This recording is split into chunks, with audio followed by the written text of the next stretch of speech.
right. That was a great one, Lauren.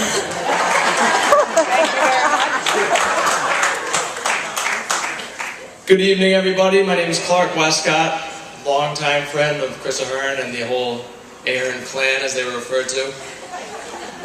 Dear friend of Karen's.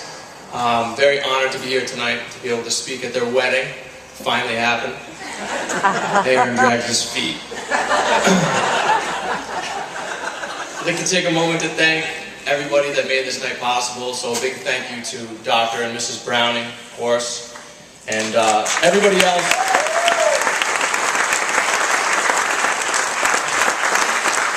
Everybody else who sweat and wrangled people and made tonight a possibility. Thanks to Dr. and Mrs. Ahern for last night, a fantastic rehearsal dinner, and for producing such a fine specimen. Christopher here. As I mentioned, Chris and I have known each other for probably over 20 years now, which is crazy and makes me feel extremely old. But 20 years. We went to nursery school together. He had a lot of trouble sharing at first, and keeping his hands to himself was a huge problem. He had a phase where he turned into a bit of a crybaby, and had an issue where he always lost all the best toys, which is true. Terrible. Then came a race car obsession that, in my opinion, became a bit unhealthy. He had a race car bed when we were 8 years old. It was the coolest thing, you know. It was like a plastic frame race car bed with a mattress inside of it, twin mattress, tiny. And it was awesome when we were 8, when we were 9, it was really cool, and 10, still really cool. You know, 11, 12, we just kind of stopped talking about it. Hey, so is that bad? Yeah, no problem. So when he turned 16, he was a sophomore in high school, and his feet were hanging over the rear bumper. The decision was made to finally discard the race car bed. It's a sad day for Chris, but we got over it. It was sad. But then came the pretty boy and sappy stage, as I like to call it, which earned him the name the Sappy Osprey, which really has no explanation, it's just his nickname. And it also earned him Best Dressed superlative at Barrington High School. Which anybody who knows Chris knew should have gone to his mother and Jen, because they were dressing him over.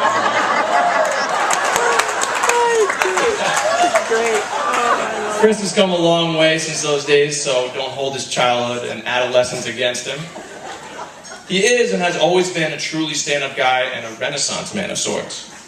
He's an accomplished musician, as a guitarist, an avid surfer, a tech genius in my opinion, who's helped me through a lot of stupid problems that I've had with computers, TVs, whatever. I have no idea what I'm doing.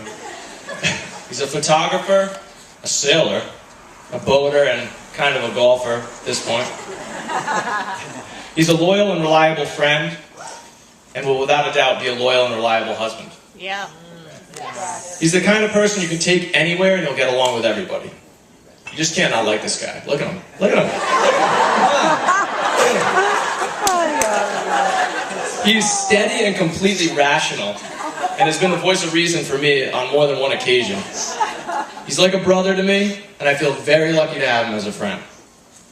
So, enough about my love affair with Chris. Let's talk about, Karen and he, which is what's going on here. So. Together for 10 years. I love it. Ridiculous. And it wasn't always easy. There were some long distances to overcome. Karen was in Atlanta, Chris was in New York, Karen was in St. Louis, Chris was in Boston, Chris was in China, Karen was, I don't know where she was, but there were bumps, breakups, and makeups along the way, which is to be expected over 10 years. Of course, during these breakups, me being the loyal, meat-headed friend that I am, I'm going, yeah, Chris, forget about that girl,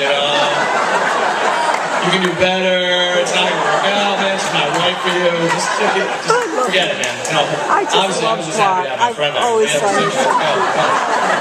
my God, I love it. Obviously, over the years, Chris had been well-conditioned to never listen to any of my advice, ever. Which was great, because forgetting about Karen would have been a mistake. Obviously, months later, they'd be back together. Years later, they'd be engaged, and obviously today, married. And being the sappy man, I gotta emphasize that he is, he loves to tell the story of their engagement. While most guys simply give an abbreviated version, yeah, I got down on one knee, I gave her the ring, she said, yeah, I'll marry you, whatever. They don't care. Chris takes his time with it, sets the scene, and gets extremely in-depth. It's great. He'll tell you, May 1st, the sun was setting over the marshes of Sea Island. There were bagpipes playing in the distance. They were echoing. Blah, blah, blah. If I had an hour, I would give you the full Chris rendition, but we're going to get to the party here shortly, so I'll cut it short. But my point is that he is so proud to call Karen his wife. And he's so proud. He's truly in love, and he's not afraid to let everybody know. And why wouldn't he be proud to be marrying his beautiful bride? Karen is truly a prize. Such a stunning, graceful, intelligent, driven, hardworking, and fun-loving woman.